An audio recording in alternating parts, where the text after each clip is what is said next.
You're grinding every day. Long hours, no backup, no accountability. That ends now. The Empower Solopreneur Mastermind gives you one simple advantage: a weekly power session that turns isolation into domination. Every Friday morning on Zoom, you'll get real coaching and real feedback to make real moves. Join a group of driven professionals in a program designed for solopreneurs and people working at home. Stop getting stuck. Start scaling. Seats are limited. Lock in yours today at modernobserver.com/empower-mastermind.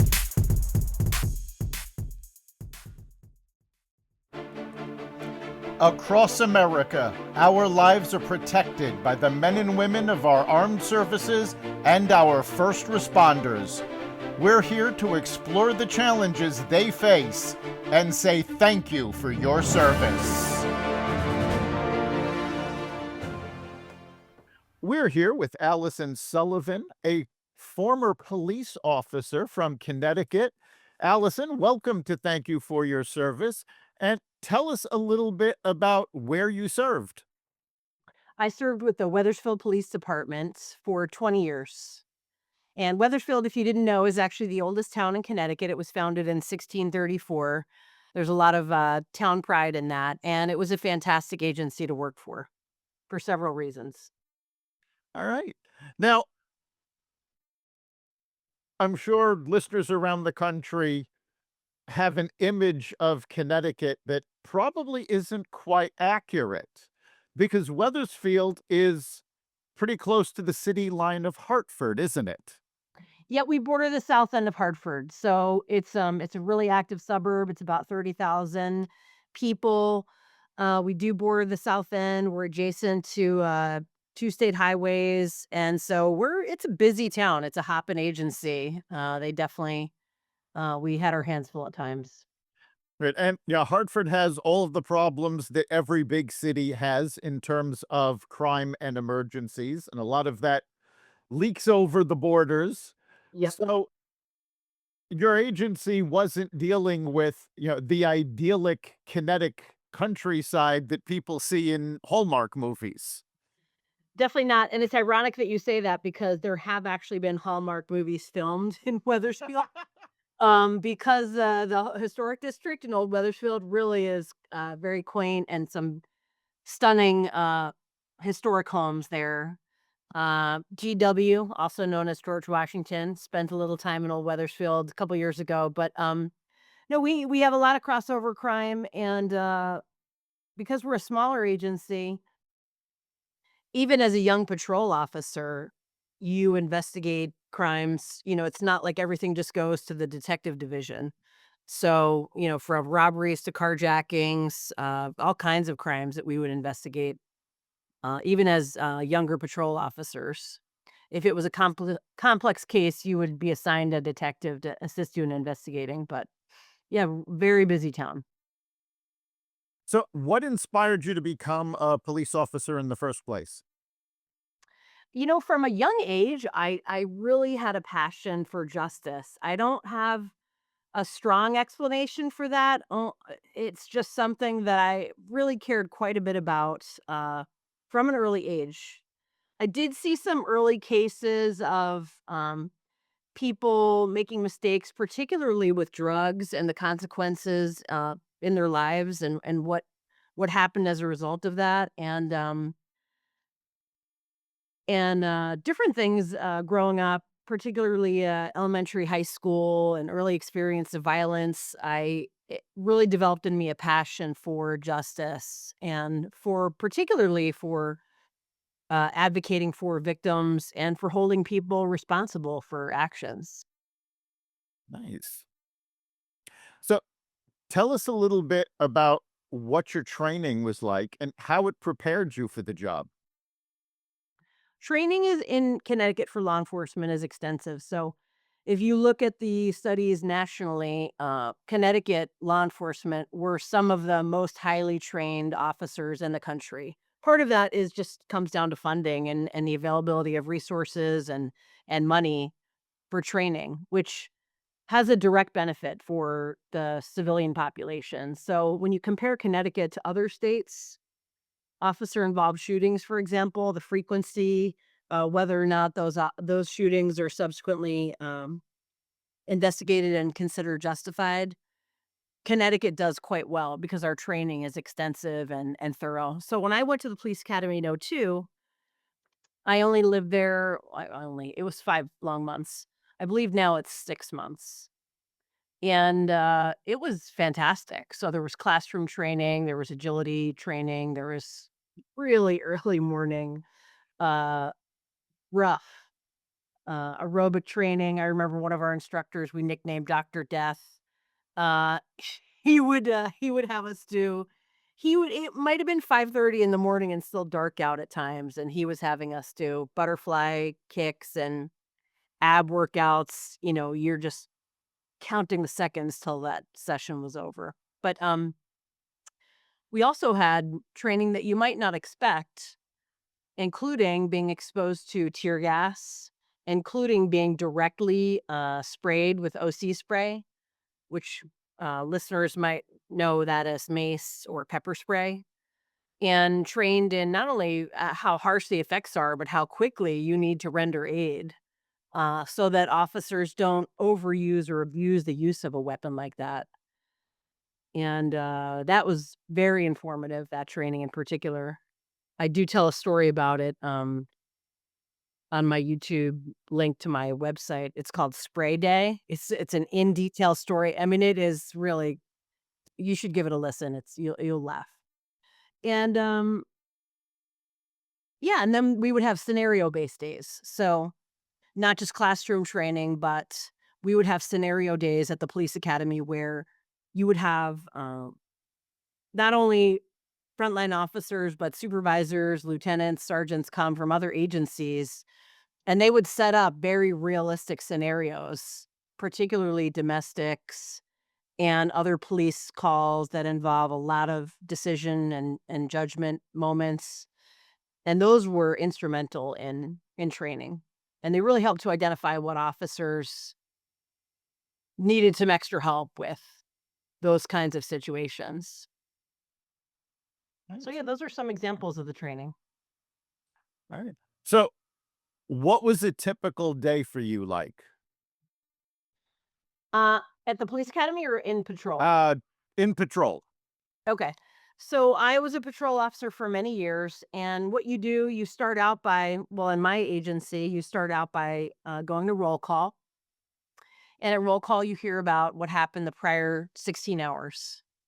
So a supervisor will briefly read through the log for the oncoming staff for that shift and go over what happened in the last two shifts, which really matters because if there's a hot address or a hot business where there are repeated calls for service, let's say, for example, you had a really tense eviction situation and they had been there 3 times in the previous 16 hours. Well, that's something that you want to know going into your shift because more likely than not, you could be headed there. It was also important for officer safety because let's say a business had been targeted or hit or was having some issues, let's say with a repeated angry employee who'd been fired and kept returning. You needed to know for your benefit and your safety, hey, when you hear Sterling Jewelry called out as an address, or when you hear Aroma Bistro, it's probably not just a nosebleed call or a medical. It could be this higher risk call related to the former employee. So after roll call, you got to do a cruiser check. You got to go out into the parking lot and check all of your gear and make sure that all of your gear is squared away. Medical gear, weapons, ammunition, and then just assistive devices. For example, we have the Weathersfield Cove in our town, so you'd have to make sure that you had rope gear, rescue gear for a potential water rescue, forced entry tool in case, God forbid, someone's having a medical episode and they're locked in a room or a house. And it's extensive. It's a little more than you might think. The equipment check. And then in our town, you are assigned to a district. So then you're off into your district for your shift. So you listen for calls for service where you're being dispatched. And you also have to listen to when your coworkers in adjacent districts are sent to a call because that matters for you. If you have a coworker in the adjacent district who's being sent to, let's say, a neighbor dispute, well, you need to listen in and keep that in mind before you go initiating some other activity because you know, based on where they are geographically, that you're their closest backup. And neighbor disputes can go south quickly at times. You wouldn't believe how grass clippings or a trimmed piece of tree can, skyrocket into a physical altercation in minutes, and that has happened. So lastly, there's leeway for self-initiated activity. So you're responsible for your district and responding to calls, and then you have the discretion to self-initiate. So whether you're going to enforce, let's say, stop sign violations where you investigated a car versus pedestrian accident the week before, and because of that, you wanna make sure that that intersection you have more visibility there for the public, motoring public. Or let's say you investigated a crash where someone was significantly injured simply because they weren't wearing their seatbelt. Well, maybe you wanna do seatbelt enforcement. And that doesn't have to take the form of a ticket every time. It could simply be the goal is enforcement, the form is going to be seatbelt enforcement, and I'm gonna stop these vehicles, traffic stop these cars, and today I'm just gonna give verbal warnings to people. So you don't have to think of enforcement in terms of ticket writing. It can be ticket writing, but, if you get stopped, I don't know when the last time you were stopped by a police officer was, but it gets your adrenaline going, you get nervous, and it's impactful for people, they remember it. So even just a verbal warning does impact behavior. Absolutely. Talking about traffic stops, you never know what is going to happen. Even a routine traffic stop can end up being dangerous for an officer. Um, Certainly, domestic violence calls. We had several years ago a case here in Connecticut that went national where an officer was killed responding to a domestic violence call. How do you prepare yourself mentally for your day knowing that these things are a distinct possibility? That's a great question, Eric. Were you referring to Eric Lavery? I'm sorry, Pete Lavery?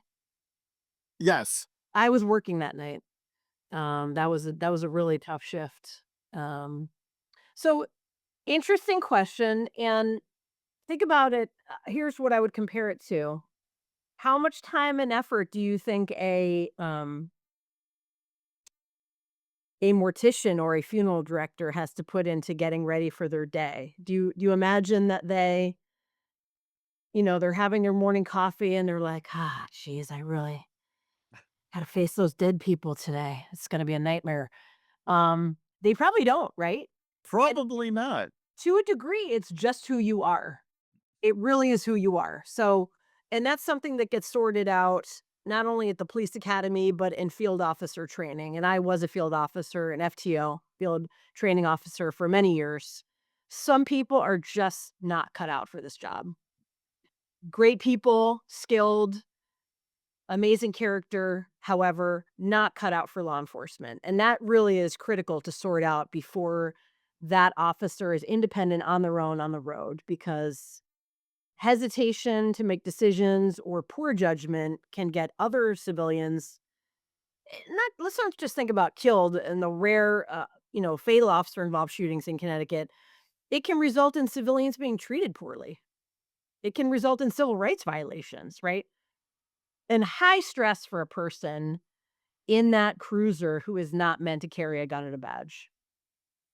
So my honest answer is I spent almost no time gearing up mentally for my shifts. It was exciting to me. It was a great job. I didn't worry about it. There were very, very few situations that I was worried about in my 20-year career in law enforcement because I was cut out for it.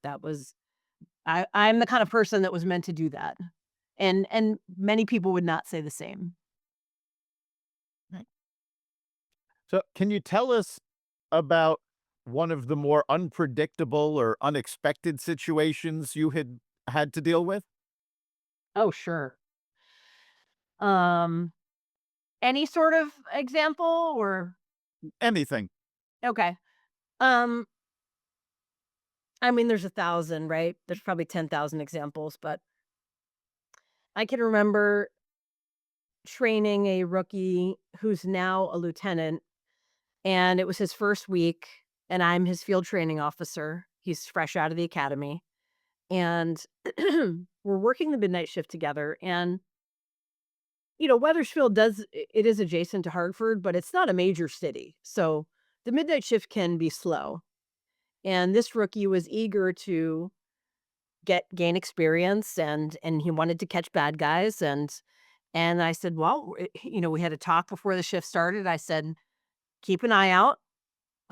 Look for things that you think look unusual. And if you want to initiate contact with a person or a traffic stop, give me a heads up before you do it, right? Because you want to make sure you're on the same page with what looks quote unquote suspicious. So right out of the gate, literally, the gate to the police department, across the street is a pawn shop from the police department. And this is like, it might have been just before 1 a.m. and pitch blackout, very little to no traffic at that moment on the Silas Highway. And we see a vehicle running with the headlights off near the pawn shop.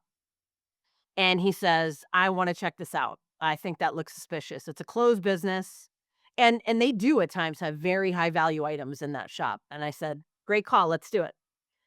So, and you really got to be careful with someone fresh out of the academy because you don't know what they're going to remember, what they're not going to remember. So he properly calls out our location and says what we're doing, which even though you're right in front of the police department, dispatch isn't always looking at the street cameras. They're monitoring fire, ambulance, all the other police officers. So you have to be disciplined. It's called radio discipline.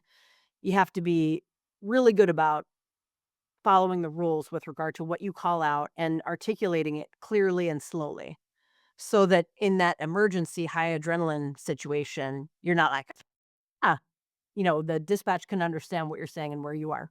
Anyway, we step out with this car and immediately there's a gentleman in the car and he's acting, the street term would be shady. He's acting real hinky. And this is a radio show, so I can't show you the visuals, but he's quickly moving his hands up and down his pants. He's real nervous. He's looking back and forth. He's talking quickly. He looks extremely nervous and he's acting nervously. Not acting what a normal person would act like if you just started. Because we didn't put on flashing lights and sirens. We literally just parked the cruiser near him and then walked up. And my rookie said, "Hey, how's it going? Mind if I ask you a couple questions?" So it wasn't a scary approach per se. And I'll call him Kevin. That wasn't his name, but we'll say Kevin. Kevin looks at me and he makes a hand motion like, should I ask him to get out of the car? And I nodded yes, because this guy, I don't know what he's doing. And I've got many years on, and I'm like, I'm not sure about this.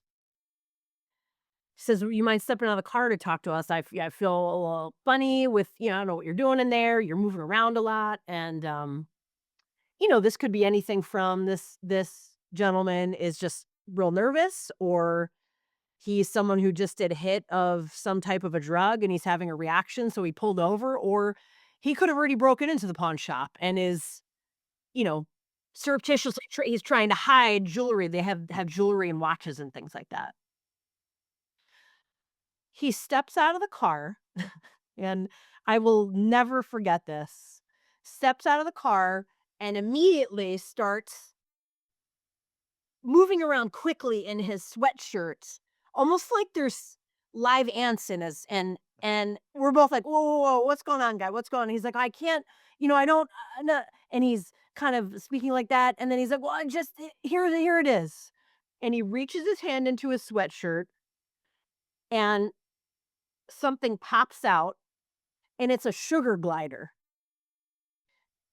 If you don't know what a sugar, it's a small flying rodent.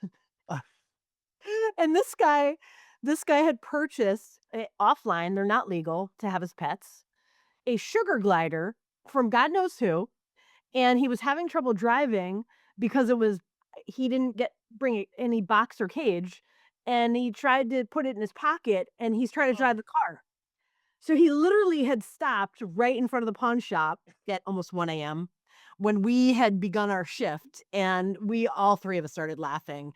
And yeah, I remember Kevin was like, "Gosh, you had me really nervous when we didn't know what was going on. You know, we're all laughing." And he's like, "Wait a minute, so you're not going to bust me for the sugar glider?" And Kevin looks at me like, "Are we?" And I said, "Absolutely not. We don't have fun. This isn't Pet Patrol. Have fun with your sugar glider. Be on your merry way. Drive safely."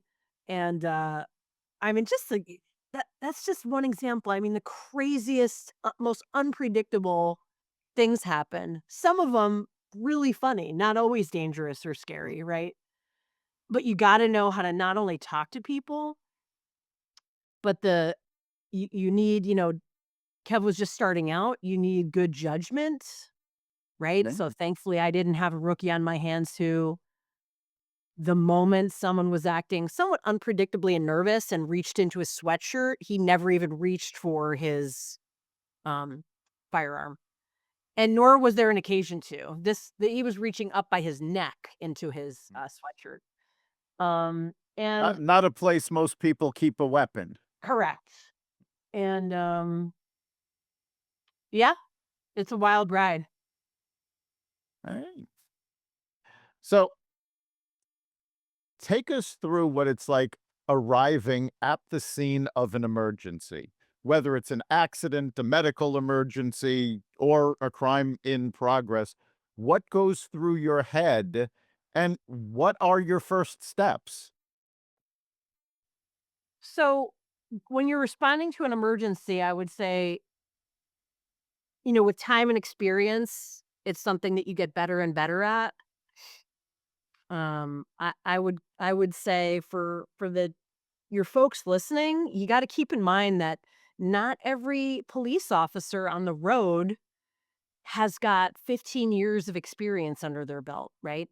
Right. So some officers are brand new. They're as young as 21 years old. They might have just graduated the academy 9 months previously. And so for those young women and men, when they get dispatched to a hot call, an emergency call, they may be driving in a way that you don't think is the safest in an unexpected, there's bumps, right? And it's a learning curve. So as a seasoned officer, when you respond to an emergency, still your adrenaline goes up, but you learn how to manage that adrenaline better. And it does take practice, but driving safely to get to an emergency is a steep learning curve because when it's a hot call, it isn't simply you need to go to 123 Elm Street for a crime in progress, possible stabbing, and then silent, and then your only job is to get there. If it's a really hot call, people are screaming on the radio. So you got dispatch panicked, you got other officers chiming in, you might have a road boss who was, you know, headlong into a 30-page report or looking at a Netflix show and who knows what the boss is doing, right? Because it has been a quiet shift. And now it's like, oh, everyone's and where was that? What was that, location? And you got multiple people chiming in on the radio, sometimes cutting each other off where that radio discipline comes in. Um, and sometimes the location moves. So as your adrenaline is, it's on fire and you're driving and you're trying to get there safely but fast, very fast. And you've got multiple voices, high pitch, some yelling on the radio. The nature of what's occurring and where it's occurring can change. So it might have started at 123 Elm Street. And when you're halfway there, they're going to tell you actually they're heading south now on Walket Hill Road. Head that way. And it really is a very dynamic, high stress, very involved process just getting there safely. And with time and experience, you get better and better at it. So what's really important is to arrive at a call like that as together personally as you can be, as calm as you can be, have a plan, have in mind your safety concerns, your coworkers, because you never know what you're going to walk into. You could be literally walking into live fire, as happened to the two men in Bristol. Those police officers were shot on arrival and killed by that coward.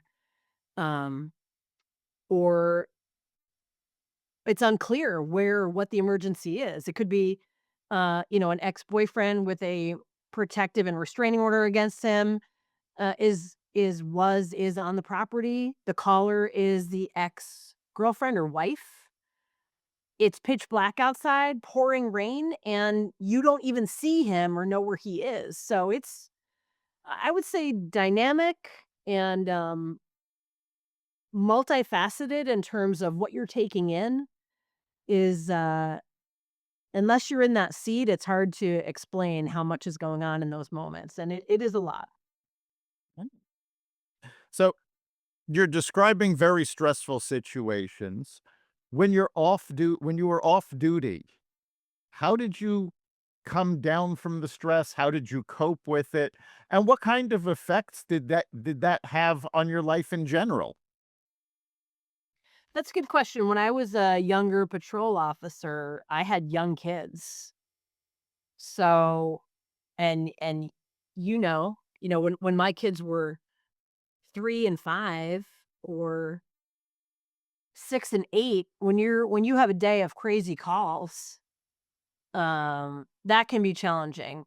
I think for me what was harder was, when you go to calls and interact with people, you know, in law enforcement, for good and for bad, you're inserted into people's lives in very intimate moments. You may be the first physical person there when a wife literally, and this happened, had just been preparing dinner with her husband, and he went into the backyard to get some fresh tomatoes, and he died. He had a heart attack. He went into cardiac arrest in the backyard, and it was a sudden cardiac event. I don't remember, aortic dissection, some specific term where it was a catastrophic event, and he died at pretty much let's say in less than a minute. And you're the first one there. So you're in this really intimate place with people. Those are so tough. If you're at a call that's really tough to see, tough to be in with people when they are your children's age. So, for example, I can remember a call where this young couple, they really had a heart for rescue dogs, and I get it. I understand it. I'm less a fan of rescue dogs after I was bitten by one on the job. But I understand the mission. Why go out and spend hundreds of dollars on a purebred, when there's all these dogs to adopt? But they unfortunately had a rescue that turned out to be higher risk and literally bit off a substantial portion of it's either a 2 or 3-year-old's child's jaw. Funny. So you could see through the side of her cheek to her throat. And I mean, it was horrifying. And to control blood loss, right? Mm. I had to take that injury. All they had was towels and compress her head as tightly as I could till the paramedics. I mean, it was horrifying. And it's a call like that where it not only is gutting, you're fully there when you're there, but when you leave that, this is another thing I wish people knew, but don't. You don't get to go to like police officer debrief lounge somewhere and then put your feet up and have an iced coffee and have someone talk to you about, man, what was that like? How are you doing? I mean, in an ideal world, that would be the case, like a brief stop off. I went right to a domestic after that call. And it is tough. But for me, And I remember that day in particular, that child's injury. I actually followed up with the family for probably definitely a couple months. I think it might have been even a year or two later to check on her because they remember you. You're a part of a significant day in their lives. She did recover after multiple surgeries, thank God. Um, I would stop somewhere before I went home. So, my husband at the time was really good about it. I would call or text and say, I can't come home right away. And my favorite thing, 2 things, would go to a great restaurant in my town called Saki. They have fantastic sushi. I would go there. I didn't like to sit in a restaurant. I would call in my favorite order. I'd get the sushi. I'd go in my personal car and I'd go park somewhere by myself and just decompress or maybe call my best friend. Um, or I would get my favorite coffee drink and, obviously if I'm not coming off a midnight shift or an evening shift, if I'm coming off a crazy day shift, get my favorite coffee drink, go park somewhere, listen to my favorite music, chill down. Because having that barrier, some space, some time to decompress and sometimes talk to someone, before then going home and engaging with kids that are just thrilled to see you, and, that was really helpful. Okay. Now, you just said, you don't have a debrief after something like that. You had to go right to another call. What support services are available for first responders? So, what I described with the dog bite to the domestic call, those are challenging calls, but when you think about law enforcement and everything that law enforcement deal with and the challenges that they have every day, every shift, those aren't considered extraordinary, even though to the average civilian they would be, right? Um, if it was a call that was on let's say, another level, uh, officer involved shooting or really high stress, major event, let's say when we staffed one of multiple protests where people were throwing things and being threatened, and the whole department was involved in staffing it. Major events that are unusual in nature or particularly challenging or traumatic, we would have debriefs, but those are infrequent. Uh, but we did have debriefs for those. There's also, it was being developed in the later year when I was a detective, peer-to-peer counseling within the agency was a program that was started, very effective. And then there's EAP, the Employee Assistance Program, where you can get counseling or help for specific challenges. But I gotta say, there's a lot of stigma around that No. still. And, unfortunately, because of that stigma and it's a bigger conversation, it's not those programs are well-intentioned and great resources, but I think officers, because of the nature of the job and who the job attracts, it also the type of person that it attracts, I think is more challenging for those personality types to get help, Yeah. unfortunately. Which is why you have such a high suicide rate for this. Officers are more likely to die of suicide than than homicide. All right. Now, you're no longer with the department. You've retired. Tell us a little bit about what you're doing now. So I started my own business. It's called Protect Us. And what I do is I provide education opportunities for all kinds of folks, parents, teens, seniors.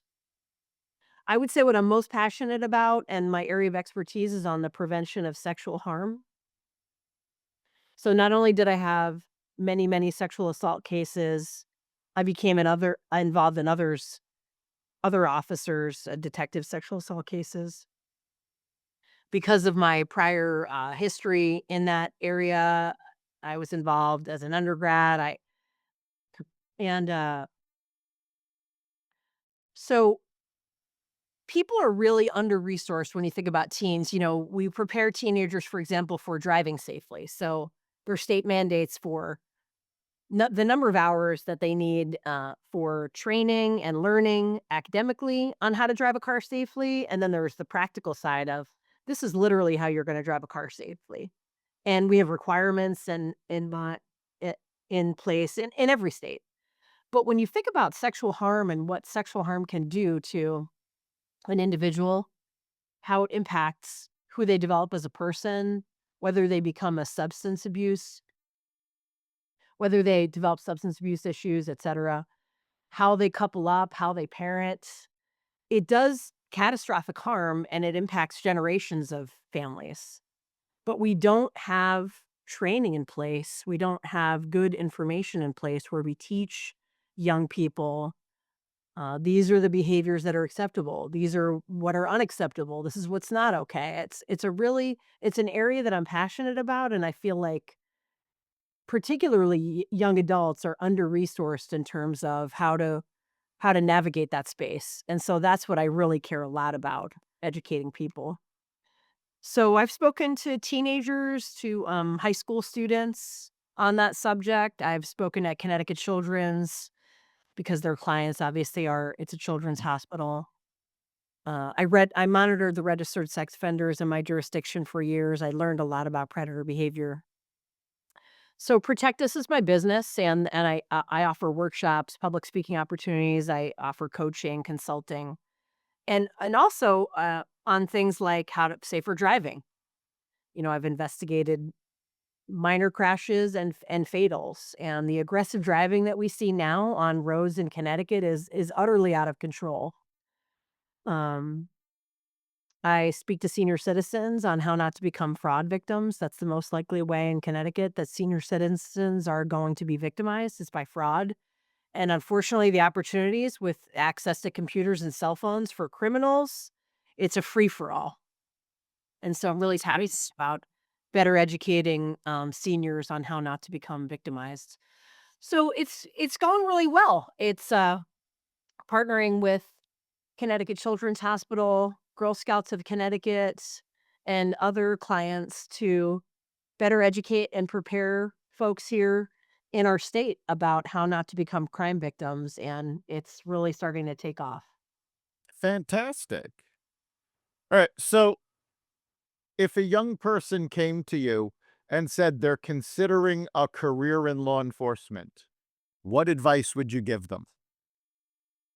That's an important question because what young people see on TikTok or on maybe TV shows or movies doesn't really paint the full picture, obviously, of what the real life of a police officer is like. It it highlights the exciting parts, and there's always good weather and great music on those shows, right? You're never on top of a commercial building investigating a commercial burglary in sleeting rain at 4 a.m. That's never on a show, right? Um, but it's definitely important. I wouldn't discourage the interest. I think it's great, and numbers are down for people who are applying to become police officers. I think the best thing to do is to make an introduction to your local police department to find out. Some agencies still do ride-alongs, not all do. So a ride-along is an event where an agency you would sign a disclaimer and they would allow you to observe a shift. Now, things have evolved and changed in law enforcement and the liability factors are significant, so not all agencies are still doing ride-alongs, but if you reach out to your local police department, I would say you should find 2 or 3 towns that you're interested in working for. When you think about a town that you'd like to work for, whether it's a larger city like Bridgeport or a smaller town like Monroe or Glastonbury. And I would reach out to that department and say, "Hey, I'm interested. Do you offer ride-alongs? What's available for someone who's looking to potentially apply at your department?"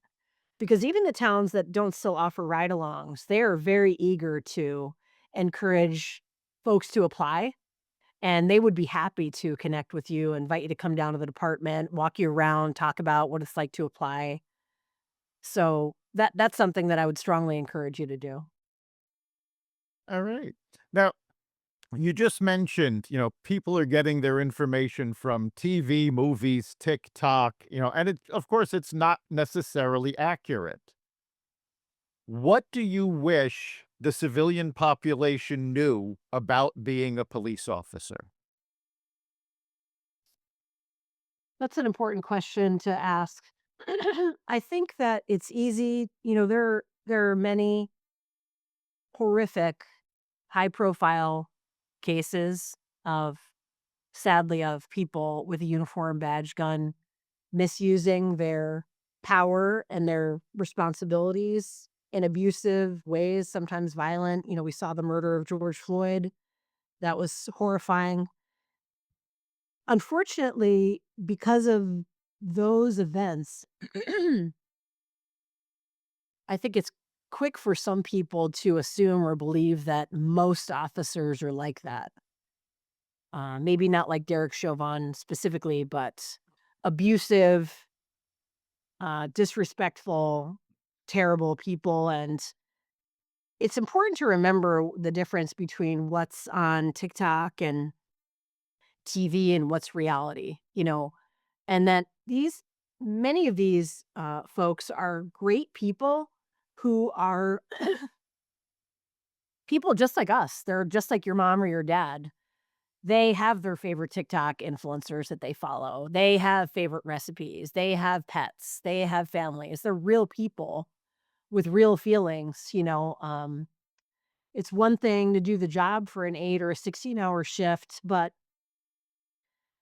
those experiences when people video you, curse you out, scream at you. I've had people throw things at my cruiser. I've had people key up my cruiser. I've had people say and do all kinds of terrible things. Punch me in the mouth, crack some of my teeth. It really impacts police officers, and they're real people. They have feelings, they have experiences, and I think some of social media has served to dehumanize them in a way that's not fair. So I think remembering that they are people. And I will say that we do ourselves a disservice in law enforcement when we make mistakes at times and we don't do a great job of rebuilding a bridge that was broken. And I can give you an example of that. I had a good friend of mine, she was driving too fast in Vermont with her kids in her car. And it was one of those situations, where there's one speed limit and then you go over the crest of the hill and boom, it's another speed limit, right? So she's well over. And that, quite honestly, that traffic stop turned into a traumatic event for her and her family. The officer clearly was having a bad day, probably shouldn't have been in a cruiser, definitely should not have been stopping cars in the headspace he was in. Ended up screaming at her, screaming at her children, threatening to quote unquote, rip her out of the car. This is for speeding, by the way. Threatened to arrest her. He was saying things like, "You're lucky you don't get hauled off. There could be a bond." The kids are crying. I mean, this was a major, major event in their lives, particularly for the kids. Now, one of her kids I don't think he has an official diagnosis yet, but he's on the spectrum. Man. Massively impacted by this event, scared of police officers. Her child knows that I'm a retired police detective. And months after that traffic stop, when she said, "Oh, Allison's coming to visit," he said, "Is she going to be scary? She's a police officer, isn't she?" Isn't that terrible? It is. But here's the good thing. She reached out to me and told me about this. And obviously, it's easier for me to do as a retired police detective. I made a call to that agency, and I initially reached out to the officer and said, "Let me just give you my 2 cents on what you're." She may have been driving, speeding. That I acknowledge the infraction. Sure. It's an infraction, to be clear. Okay, it's not a misdemeanor or a felony. It's calm down. Uh, what that infraction, but what your behavior did to affect this family and how it impacted them. And to his credit, this is some tiny little 6-person department in rural Vermont, by the way. So they don't see a lot of crime. They tag a lot of out-of-state speeders. That officer, to his credit, not only listened to me, he was really impacted by what I said, particularly about her young son. And he invited me to connect with his supervisor. The three of us talked, and they subsequently reached out to my friends and had more than one conversation with her, apologizing for how it impacted the kids, and invited, she's only there seasonally at that place in Vermont, invited her and her husband and the kids to visit the police department to reintroduce them to that officer and to give them a tour of the police department and to show them the inside of the cruiser and rebuild that bridge that was broken. And not all agencies or officers would do that, but that builds so much credibility and trust when you do make a Yes, it mistake. does. It was huge for them, those conversations, and huge for her kids. Fantastic. Yeah, really, I was so happy with that. All right. We are just about at the end of our time. Before we wrap up, is there anything else you'd like to share with our listeners? If you're looking for resources, you can check out my website. My name is Alison Sullivan. Again, I'm a retired police detective. My website is protectus.solutions. No comma at the end. You can check out my website. I have some free videos on there, some quality blog posts. And I just really would encourage people to think about police officers as human beings just like us, and to go out of your way to express gratitude if you have an opportunity to, and to stay calm if you interact with law enforcement and you're fired up. Say someone tagged your car and you're in a minor crash or a major one, or you are stopped for speeding. I would say just try to take a deep breath, stay calm, and be civil, because that goes a long way. All right. Well, Allison, thank you so much for being here, and thank you for your service. Thank you so much for having me, Eric. Take care. You've been listening to Thank You for Your Service on the Exvadio Podcast Network. You can catch every episode as well as the rest of the network at exvadio.com, the Apple Podcast app, YouTube, Rumble, Spotify, iHeartRadio, Audible, Amazon Music, and wherever you find podcasts. We'll see you next time.